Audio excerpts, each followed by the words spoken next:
señor presidente, gobernadoras, secretarias, secretarios. Buenos días a todas y a todos. Diego Elías Cedillo, del Sistema Informativo de Tabasco, diario presente.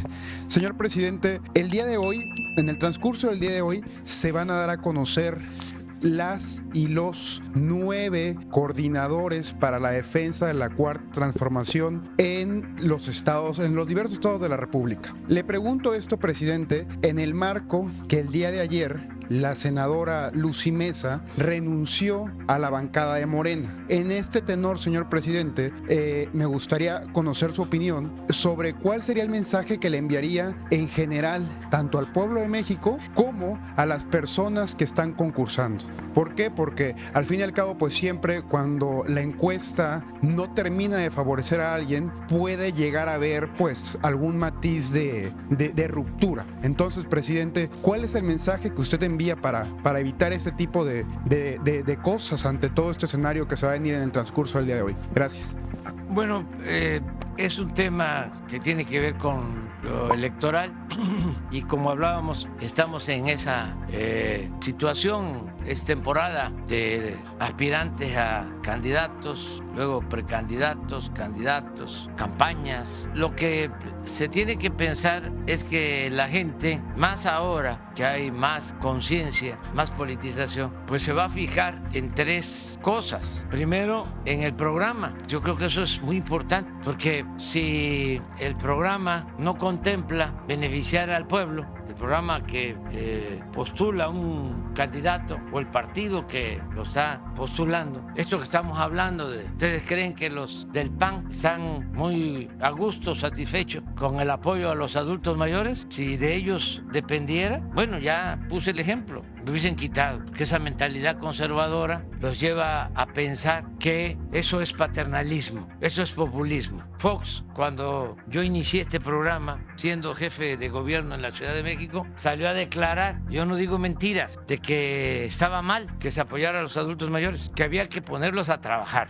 así como les estoy diciendo. Y él era presidente, yo era jefe de gobierno, como si el adulto mayor no hubiese trabajado toda su vida y mereciera vivir con un poco de holgura, con una pequeña recompensa en el último tramo de su vida, de su existencia. Pero esa mentalidad conservadora predomina y tiene que ver con partidos. Entonces, a ver, ¿cuál es el programa? Tú que estuviste 36 años en el gobierno y nunca aumentaste el salario de los trabajadores, me vienes a decir ahora que tu programa va a contemplar mejoras salariales, pues hay que empezar a buscar al tonto que se los crea. Entonces, primero es el programa. Segundo, el candidato, la candidata. ¿Quién es? ¿Tiene convicciones? ¿Tiene principios? ¿Tiene ideales? ¿O es una revista, un politiquero, politiquera, que nada más está buscando cómo se encarama en el cargo? Y en una de esas, para hacerse grande con la riqueza mala vida. Entonces, mucho ojo. Eso es lo segundo. ¿Quién es? ¿De dónde viene? ¿Que tiene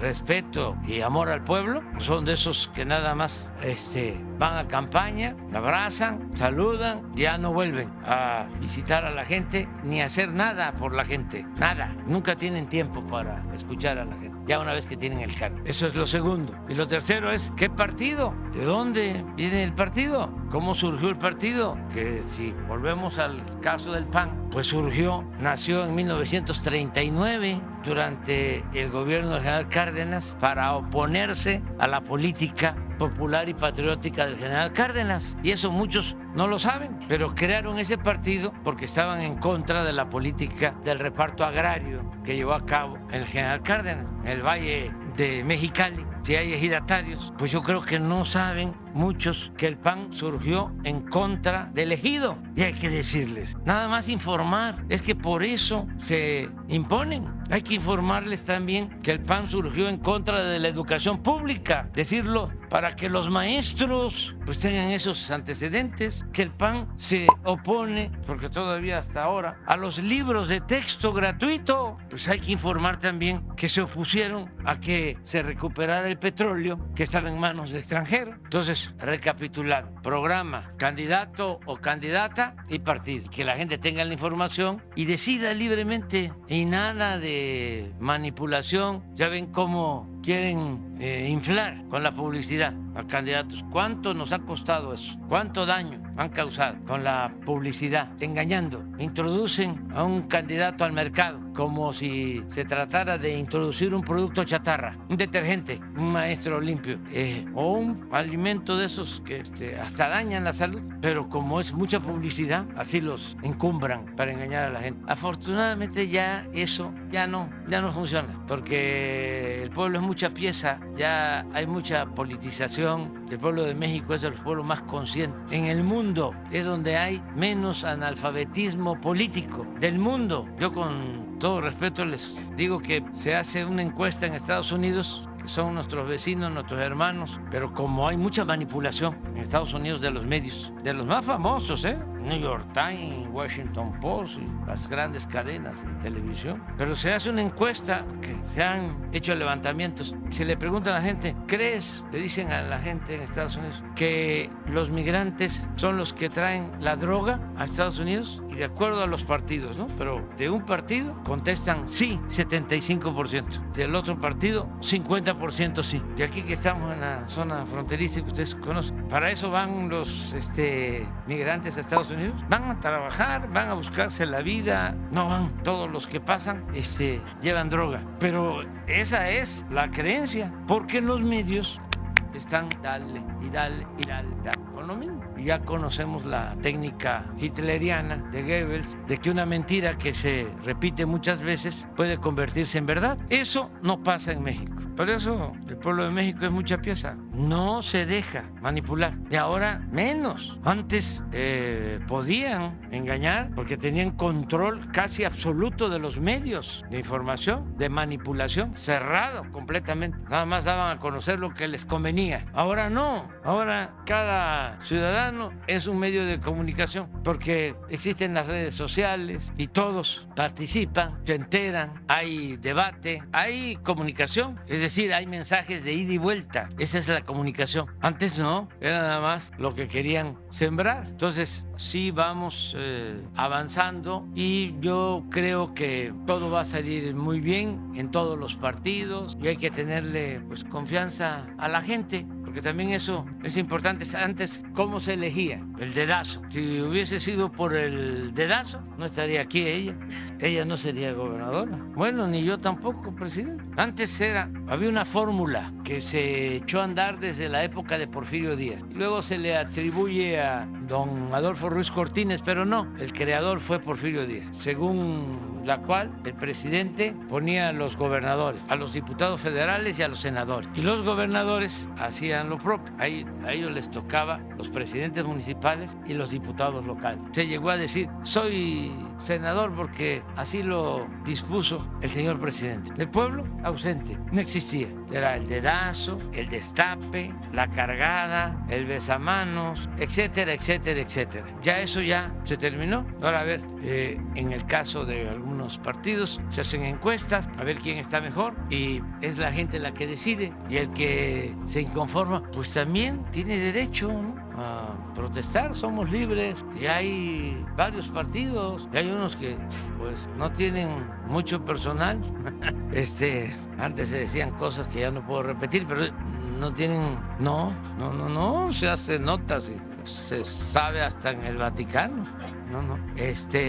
pero no tienen, o ya hay gente que no da confianza, ya la gente está muy despierta, entonces no es fácil, pero hay libertad, que todo el mundo se exprese, se manifieste, y al final pues es el pueblo que va a decidir con su voto libre, secreto. Eso es lo otro, sin usar presupuesto público para favorecer a ningún partido, a ningún candidato, sin entregar migajas, nada de frijol con gorgojo, materiales de construcción, pollos, patos, chivos, borregos, puercos, cochinos, marranos. ¿Se acuerdan las tarjetas que entregaban Monex, Soriana, por los votos? Solamente volteaban a ver al pueblo cuando necesitaban los votos. Ahí andaban haciéndole la barba a la gente porque necesitaban los votos y ofreciendo, ¿no? Les vamos a hacer el puente, pero si no hay río, les hacemos el río. pero ya no, ya eso ya no funciona. Vamos a esperar que suceda. Gracias, presidente. Hay un tema que me gustaría ponderar derivado de toda esta polémica que se ha venido dando con el Poder Judicial.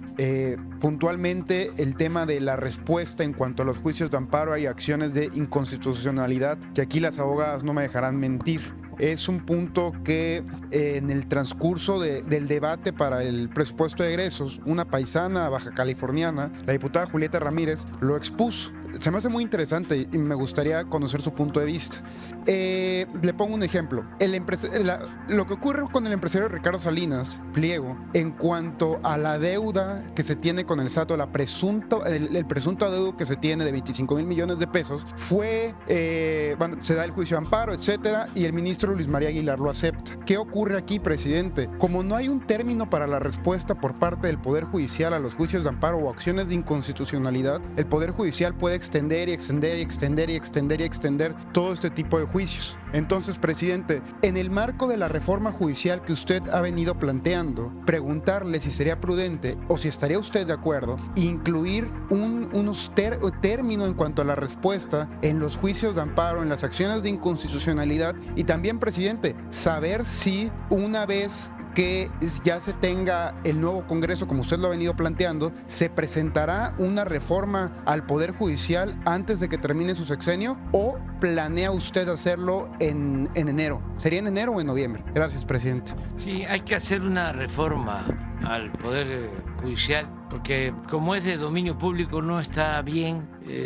Hay mucha corrupción en jueces, magistrados, ministros, con honrosas excepciones, no generalizar, pero sí está mal. Se otorgan libertades cuando se trata de criminales con argucias legaloides. Por ejemplo, cuando liberaron a los que estaban en la cárcel por la desaparición de los jóvenes de Ayotzinapa, el juez le dio 10 días de plazo al Ministerio Público para que demostrara de que habían sido torturados, como alegaban los abogados defensores de los que estaban presos. El Ministerio Público pidió ampliación porque no podía en 10 días demostrar lo de la tortura, que después se demostró, se comprobó que hubo tortura. Pero como no demostraron en 10 días lo de la tortura, liberaron. Imagínense qué criterio hay de una autoridad así. Estamos hablando de jóvenes desaparecidos, estamos hablando de algo que conmovió a México. Y entonces, por un término, se les libera. Y luego, quienes supuestamente defendían a los jóvenes se quedan callados. Y así muchas cosas. De repente llega una orden de un juez. Creo que la última que llegó fue que en 2 horas, ¿no? En 2 horas dejaran libre a un delincuente. 2 horas. De suerte que estaban ahí pendientes y habían otras denuncias y se evitó de que saliera, porque por lo general son 48 horas antes. Pero acá un sabadazo. Sí, y el caso de este ministro, para no hablar nada más de los jueces, que recibe un expediente, en efecto, de la empresa de Ricardo Salinas, que es una deuda de 26,000 millones de pesos, que ya pasó por varias instancias y en todas se ha fallado de que se tiene que pagar la deuda, porque no es la primera vez o es el primer tribunal, que son cuestiones que ni siquiera vienen del tiempo de nosotros, vienen desde la época de Fox, y con estas tácticas dilatorias, como dices, no hay término. Pero ellos no tienen tiempo, porque actúan de manera discrecional. Los amparos para que no se distribuyeran los libros apenas los presentaron de inmediato. La gobernadora de Chihuahua, el gobernador de Coahuila, de inmediato.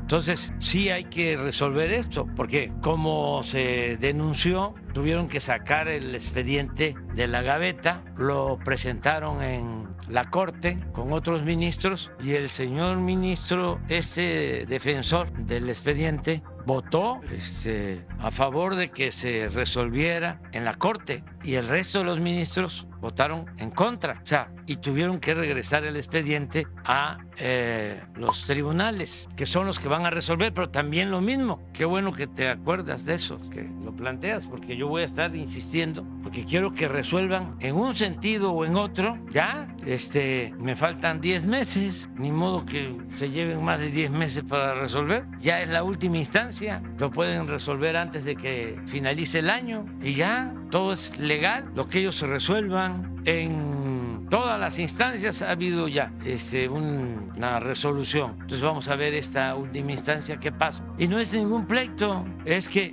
imagínense si yo no digo nada, me quedo callado, van a decir, ¿y qué arreglos hubo? ¿Por qué usted no dijo nada? ¿Por qué la omisión? Si estamos hablando de 26,000 millones. ¿Cuánto es el presupuesto de Tijuana? ¿Cuánto? 11,000. Pues casi son 3 años de Tijuana, del presupuesto. Digo, no, 2, poquito más de 2. Entonces sí, no es cualquier cosa, ¿no?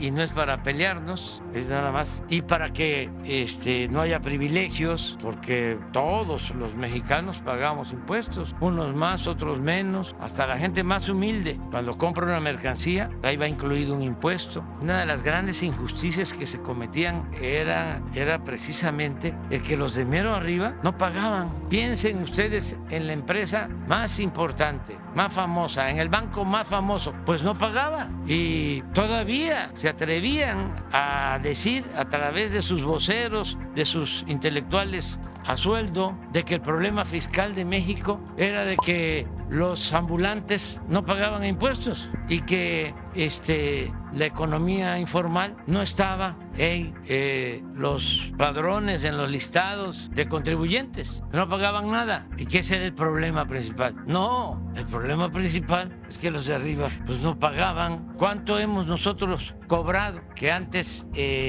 no recibía la hacienda pública? En lo que llevamos, yo creo que ya vamos cerca de 500,000 millones, medio billón cobrados. Y fue sencillo, como todavía no está, como están ahora los legisladores del conservadurismo, porque ahora no aprueban nada.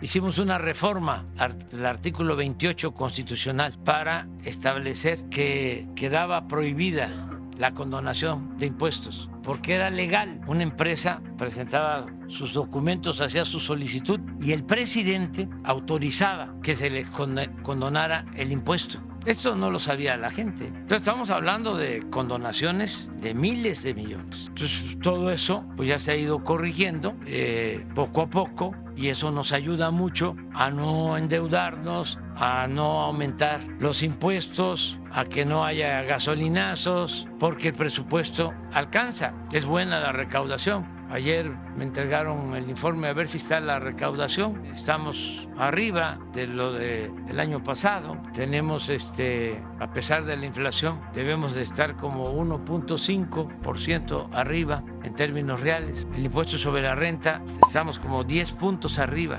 de lo recaudado. Por eso también ahora con la desgracia de Acapulco tenemos presupuesto suficiente.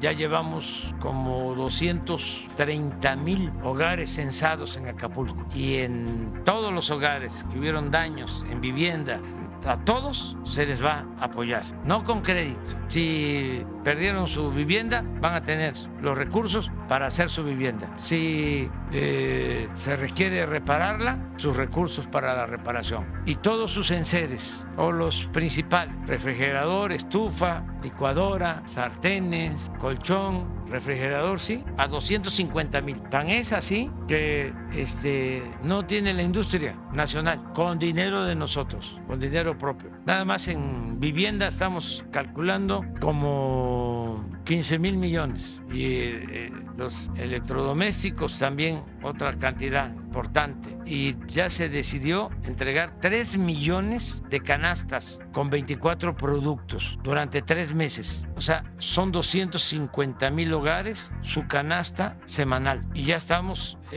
normalizando la situación en Acapulco. Ya tenemos abiertas 80% de las gasolineras que habían, como 70% ya del sistema de agua. Ya la luz tiene ya conexión en toda la red. Nos falta la conexión en los domicilios, pero ya se está avanzando. Pero esto es, miren, hasta ayer 4.332.000 era el ingreso, 1.2 de aumento. Pero en impuestos, los tributarios, 3.711.000. En comparación con el año pasado, 3.178.000. O sea, son 535.000 millones más, 10.4 en términos reales de aumento. Tenemos este presupuesto por lo mismo, porque no hay corrupción, porque no es un gobierno que esté al servicio de los potentados, es un gobierno del pueblo. Entonces ahí vamos avanzando.